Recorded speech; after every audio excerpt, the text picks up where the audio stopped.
धर्म क्या है? स्वामी विवेकानंद के शब्दों में वेदांत के सिद्धांत और अभ्यास, भाग 5। वेदांत दर्शन का मूल मंत्र है संसार का त्याग करना, अवास्तविकता को त्यागना और वास्तविकता को ग्रहण करना। अद्वैत दर्शन के अनुसार ब्रह्मांड में केवल एक ही चीज वास्तविक है, जिसे वह ब्रह्म कहते हैं। बाकी हर चीज अवास्तविक है, जो माया की शक्ति से दूसरी चीजों से प्रकट और निर्मित होती है।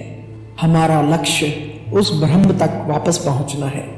हम में से हर एक वह ब्रह्म है, वह वास्तविकता है, लेकिन साथ ही यह माया है।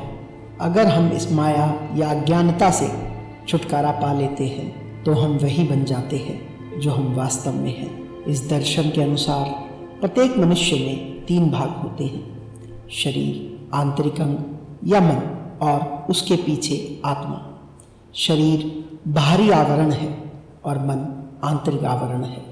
आत्मा ही है जो वास्तविक दृष्टा है। शरीर में मौजूद वह प्राणी है जो आंतरिक अंग या मन के माध्यम से शरीर को संचालित कर रहा है। आत्मा मानव शरीर में एकमात्र अस्तित्व है जो अमूर्त है।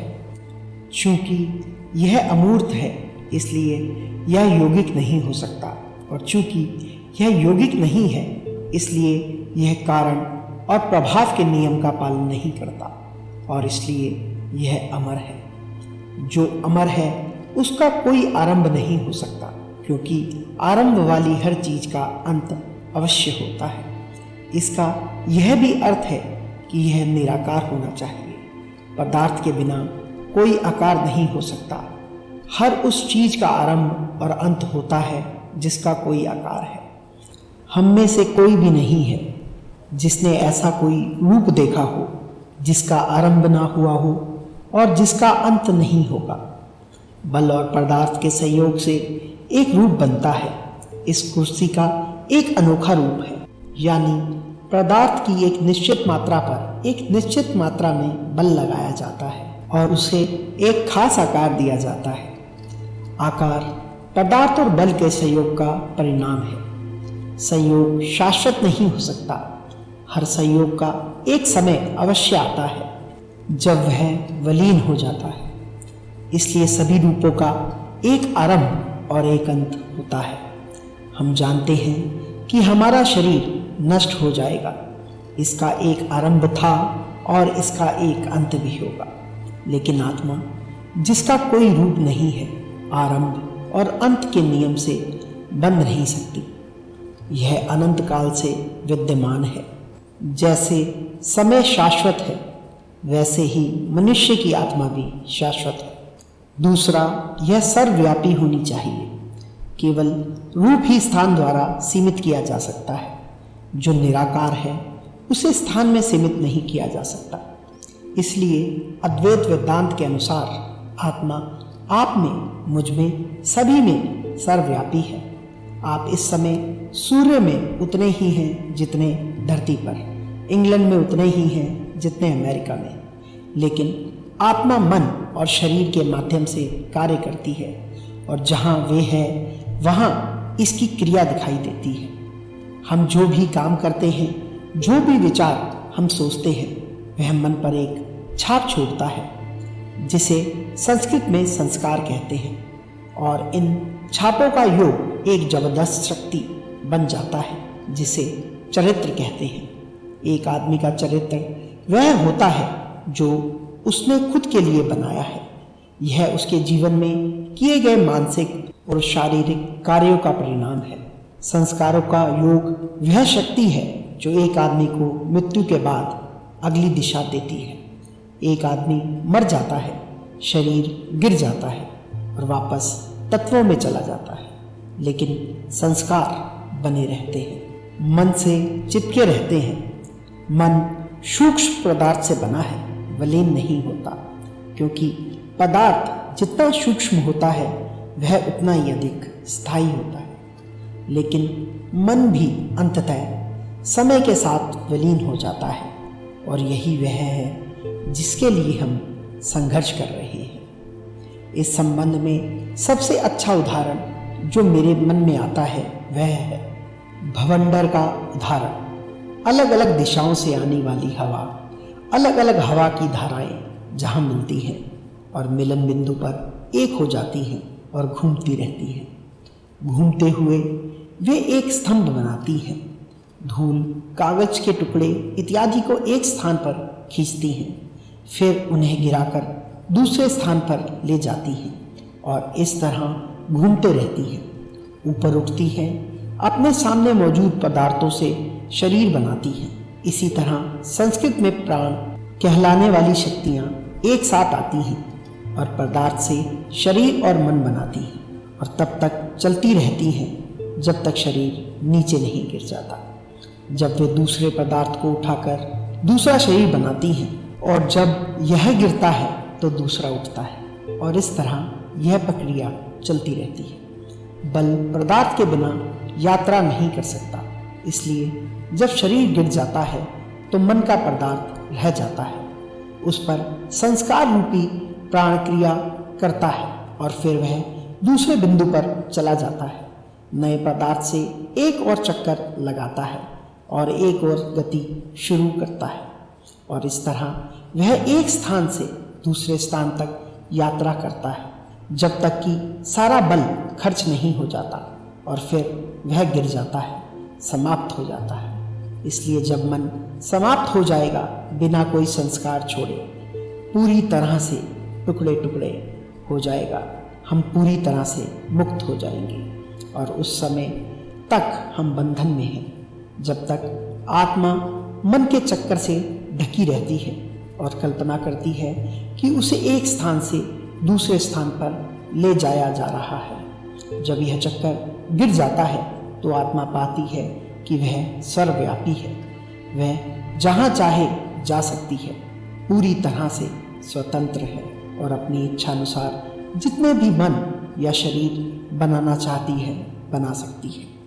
मान लीजिए कि इस कमरे में एक गेंद है और हम में से प्रत्येक के हाथ में एक एक हथौड़ा है और हम गेंद पर प्रहार करना शुरू करते हैं। उसे सैकड़ों बार मारते हैं, उसे एक बिंदु से दूसरे बिंदु तक ले जाते हैं जब तक कि वह अंततः कमरे से बाहर न निकल जाए। वह किस बल से और किस दिशा में बाहर जाएगी यह इस बात पर निर्भर करेगा कि पूरे कमरे में उस पर कौन कौन सी ताकतें काम कर रही हैं। दिए गए सभी अलग अलग प्रहारों का अपना प्रभाव होगा। हमारा प्रत्येक कार्य मानसिक और शारीरिक ऐसा ही एक प्रहार है। मानव मन एक गेंद है जिस पर प्रहार किया जा रहा है। इस पर दुनिया के कमरे में हर समय प्रहार किए जा रहे हैं और इससे बाहर हमारा मार्ग इन सभी प्रहारों के बल द्वारा निर्धारित होता है। प्रत्येक मामले में गेंद की गति और दिशा उस पर लगे प्रहारों से निर्धारित होती है। इसलिए इस दुनिया में हमारे सभी कार्य हमारे भविष्य के जन्म को निर्धारित करेंगे। इसी तरह हम अपने कर्मों के कारण इस संसार में हैं। जिस तरह हम अपने वर्तमान कर्मों के योग के साथ बाहर जाते हैं, उसी तरह हम देखते हैं कि हम अपने पिछले कर्मों के योग के साथ इस संसार में आते हैं। जो हमें बाहर ले जाता है वही हमें अंदर भी लाता है। हमें अंदर कौन लाता है? हमारे पिछले कर्म। हमें बाहर कौन ले जाता है? हमारे अपने अब के कर्म। और इसी तरह हम चलते रहते हैं कैटरपिलर की तरह, जो अपने मुंह से धागा निकालता है और अपना कोकून बनाता है और अंत में खुद को कोकून के अंदर पाता है। हमने अपने कर्मों से खुद को बांध लिया है और अपने चारों ओर अपने कर्मों का जाल बिछा लिया है। हमने कार्यकरण के नियम को गतिमान कर दिया है और हम खुद को इससे बाहर निकालना मुश्किल पाते हैं। हमने चक्र को गतिमान कर दिया है और इसके नीचे कुचले जा रहे हैं। तो यह दर्शन हमें सिखाता है कि हम अपने अच्छे और बुरे कर्मों से समान रूप से बंधे हुए हैं। आत्मा न कभी आती है न जाती है, न कभी जन्म लेती है न कभी मरती है। यह प्रकृति है जो आत्मा के आगे चलती है और इस गति का प्रतिबिंब आत्मा पर पड़ता है और आत्मा अज्ञानता से सोचती है कि वह चल रही है, प्रकृति नहीं। जब आत्मा सोचती है कि वह बंधन में है, लेकिन जब उसे पता चलता है कि वह कभी नहीं चलती है, कि वह सर्वव्यापी है, तब मुक्ति मिलती है। बंधन में आत्मा को जीव कहते हैं। इस प्रकार आप देखते हैं कि जब यह कहा जाता है कि आत्मा आती है और जाती है, यह केवल समझाने में सुविधा के लिए कहा जाता है। जैसे कि खगोल विज्ञान का अध्ययन करने में सुविधा के लिए आपसे यह मानने के लिए कहा जाता है कि सूर्य पृथ्वी के चारों ओर घूमता है, हालांकि ऐसा नहीं है। इस प्रकार जीव में बंधी हुई आत्मा उच्च और निम्न अवस्थाओं में आती है। यह पुनर्जन्म का प्रसिद्ध नियम है और यह नियम पूरी सृष्टि को बांधता है। इस देश के लोग इस बात को कहना बहुत भयानक मानते हैं कि मनुष्य जानवरों से आए हैं। क्यों? इन लाखों जानवरों का क्या होगा? क्या वे कुछ भी नहीं है? अगर हमारे पास आत्मा है तो क्या उनके पास नहीं है? और अगर उनके पास नहीं है तो हमारे पास भी नहीं है। यह कहना बेतुका है कि केवल मनुष्य के पास आत्मा है और जानवरों के पास नहीं। मैंने मनुष्यों को जानवरों से भी बदतर देखा है। मानव आत्मा निम्न और उच्चतर रूपों में निवास करती है। अपने संस्कारों के अनुसार एक से दूसरे में प्रवास करती है, लेकिन यह केवल उच्चतम रूप में मनुष्य के रूप में ही मुक्ति प्राप्त करती है। मनुष्य रूप देवदूत रूप से भी उच्चतर है और सभी रूपों में यह सर्वोच्च है। मानव सृष्टि में सर्वोच्च प्राणी है क्योंकि वह स्वतंत्रता प्राप्त करता है। यह सारा ब्रह्मांड भ्रम में था और मानो यह भ्रम से प्रक्षेपित हुआ था और उसी स्रोत की ओर वापस जाने के लिए आगे बढ़ रहा है जहाँ से इसे प्रक्षेपित किया गया था। जैसे बिजली जो डायनेमो से निकलती है, सर्किट को पूरा करती है और वापस उसी में लौट जाती है। आत्मा के साथ भी यही स्थिति है। भ्रम से प्रक्षेपित होकर यह सभी प्रकार के वनस्पति और पशु रूपों से गुजरती है और अंत में यह मनुष्य में आती है और मनुष्य भ्रम के सबसे निकट है। भ्रम की ओर वापस जाना जहाँ से हम प्रक्षेपित हुए हैं, जीवन का एक महान संघर्ष है। लोग इसे जानते हैं या नहीं, इससे कोई फर्क नहीं पड़ता। ब्रह्मांड में हम जो भी गति देखते हैं, खनिजों या पौधों या जानवरों में संघर्ष, वह केंद्र में वापस आने और स्थिर होने का प्रयास है। एक संतुलन था और वह नष्ट हो गया है और सभी भाग, परमाणु और अणु अपने खोए हुए संतुलन को फिर से पाने के लिए संघर्ष कर रहे हैं। इस संघर्ष में वे एकजुट हो रहे हैं और फिर से बन रहे हैं, जिससे प्रकृति की सभी अद्भुत घटनाएं पैदा हो रही हैं। पशु जीवन, पौधे और बाकी सभी चीज़ों में सभी संघर्ष और प्रतिस्पर्धा, सभी सामाजिक संघर्ष और युद्ध उस संतुलन को वापस पाने के लिए उस शाश्वत संघर्ष की अभिव्यक्तियां हैं।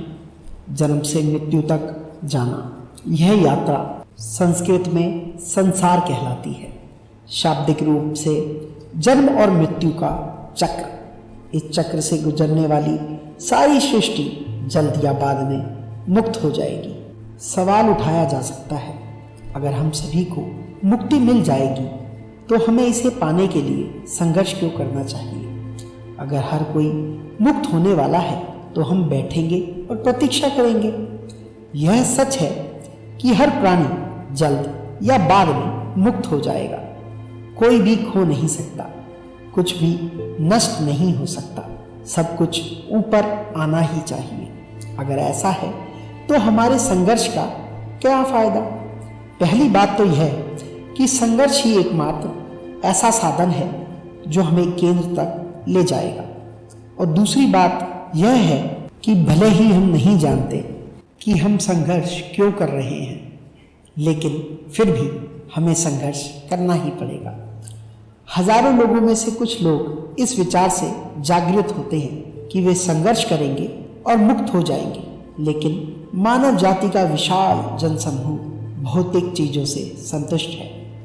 फिर भी कुछ ऐसे भी हैं जो जागते हैं और वापस लौटना चाहते हैं, जो इस खेल से ऊब चुके हैं। ये लोग सचेत रूप से संघर्ष करते हैं, जबकि बाकी लोग अनजाने में ऐसा करते हैं। वेदांत दर्शन का अल्फा और ओमेगा संसार को त्यागना है, अवास्तविकता को त्यागना और वास्तविक को ग्रहण करना। जो लोग संसार से मोहित हैं वे पूछ सकते हैं, हमें इससे बाहर निकलने, केंद्र में वापस जाने का प्रयास क्यों करना चाहिए? मान लीजिए कि हम सभी भगवान से आए हैं, लेकिन हमें लगता है कि संसार सुखद और अच्छा है, और फिर हमें संसार को अधिक से अधिक पाने का प्रयास क्यों नहीं करना चाहिए? हमें इससे बाहर निकलने का प्रयास क्यों करना चाहिए? वे कहते हैं, हर दिन संसार में हो रहे अद्भुत सुधारों को देखो। हमारे लिए कितनी विलासिता का निर्माण किया जा रहा है, यह बहुत आनंददायक है। हमें क्यों दूर जाना चाहिए और किसी ऐसी चीज के लिए प्रयास करना चाहिए जो यह नहीं है? इसका उत्तर यह है कि संसार का मरना, टुकड़े टुकड़े होना निश्चित है, और हमने कई बार एक ही तरह के आनंद लिए हैं। हम जो रूप अभी देख रहे हैं वे सभी बार बार बनाए गए हैं, और जिस संसार में हम रहते हैं वह पहले भी कई बार रहा है। मैं पहले भी कई बार यहाँ आ चुका हूँ और आपसे बात कर चुका हूँ। आप जान जाएंगे कि ऐसा ही होना चाहिए, और जो शब्द आप अभी सुन रहे हैं वे आपने पहले भी कई बार सुने हैं, और कई बार ऐसा ही होगा। आत्माएं कभी अलग नहीं थी, शरीर लगातार विलीन होते रहे हैं और बार बार बनते रहे हैं। दूसरी बात, ये चीज़ें समय समय पर होती रहती हैं। मान लीजिए यहाँ 3 या 4 पासे हैं, और जब हम उन्हें फेंकते हैं तो एक पासा 5 आता है, दूसरा 4 और तीसरा 3 और चौथा 2। अगर आप पासे फेंकते रहेंगे तो ऐसा समय आएगा जब वही संख्याएं एक बार फिर से आएंगी। फेंकते रहो, और चाहे अंतराल कितना भी लंबा क्यों ना हो, वे संख्याएं फिर से आनी ही चाहिए। यह दावा नहीं किया जा सकता कि वे कितनी बार फेंके जाने पर फिर से आएंगी। यह संयोग का नियम है। आत्माओं और उसके संघों के साथ भी ऐसा ही है। अवधियां चाहे कितनी भी दूर क्यों ना हो, वही संयोग और विलय बार बार होते रहेंगे। वही जन्म, खाना पीना और फिर मृत्यु बार बार आते हैं। कुछ लोगों को दुनिया के भोगों से बढ़कर कुछ नहीं मिलता, लेकिन जो लोग और ऊपर उठना चाहते हैं वे पाते हैं कि ये भोग कभी अंतिम नहीं होते, बस एक क्षण के लिए होते हैं। मान लीजिए छोटे कीड़े से लेकर मनुष्य तक का हर रूप फेरिस व्हील की एक कार की तरह है, जो हर समय चलती रहती है, लेकिन उसमें सवार लोग बदल जाते हैं। एक आदमी कार में जाता है, पहिए के साथ चलता है और बाहर आ जाता है, पहिया चलता रहता है। एक आत्मा एक रूप में प्रवेश करती है और कुछ समय के लिए उसमें रहती है, फिर उसे छोड़कर दूसरे में चली जाती है और फिर तीसरे के लिए उसे छोड़ देती है। इस तरह चक्र चलता रहता है जब तक कि वह पहिए से बाहर नहीं आ जाती और मुक्त नहीं हो जाती। जब तक इच्छा या चाहत है, जब तक यह निश्चित संकेत है कि अपूर्णता है। एक परिपूर्ण स्वतंत्र प्राणी में कोई इच्छा नहीं हो सकती। ईश्वर कुछ भी नहीं चाह सकता। अगर वह चाहता है तो वह ईश्वर नहीं हो सकता, वह अपूर्ण होगा। इसलिए ईश्वर के बारे में कि ईश्वर यह चाहता है, कि ईश्वर वह चाहता है, बारी बारी से क्रोधित और प्रसन्न होता है, बचकानी बातें हैं। इनका कोई मतलब नहीं है। इसलिए सभी शिक्षकों ने सिखाया है कि कुछ भी इच्छा मत करो, सभी इच्छाओं को त्याग दो और पूरी तरह से संतुष्ट रहो। एक बच्चा रेंगता हुआ और बिना दांतों के दुनिया में आता है, और बूढ़ा आदमी बिना दांतों के और रेंगता हुआ बाहर जाता है। दोनों चरम सीमाएं एक जैसी हैं, लेकिन एक को अपने से पहले के जीवन का कोई अनुभव नहीं है, जबकि दूसरा उससे गुजर चुका है। चरम सीमाएं आमतौर पर एक जैसी ही दिखाई देती हैं, हालांकि एक दूसरे से उतनी ही दूर होती हैं जितनी ध्रुव होते हैं। दीवार में कोई इच्छा नहीं होती और ना ही पूर्ण मनुष्य में, लेकिन दीवार इतनी संवेदनशील नहीं होती कि वह इच्छा कर सके, जबकि पूर्ण मनुष्य के लिए इच्छा करने के लिए कुछ भी नहीं होता। इस दुनिया में ऐसे मूर्ख भी हैं जिनकी कोई इच्छा नहीं होती, क्योंकि उनका दिमाग अपूर्ण है। साथ ही जब हमारी कोई इच्छा नहीं होती तो हम सर्वोच्च अवस्था पर पहुंच जाते हैं, लेकिन दोनों एक ही अस्तित्व के विपरीत ध्रुव है। एक पशु के निकट है और दूसरा ईश्वर के निकट।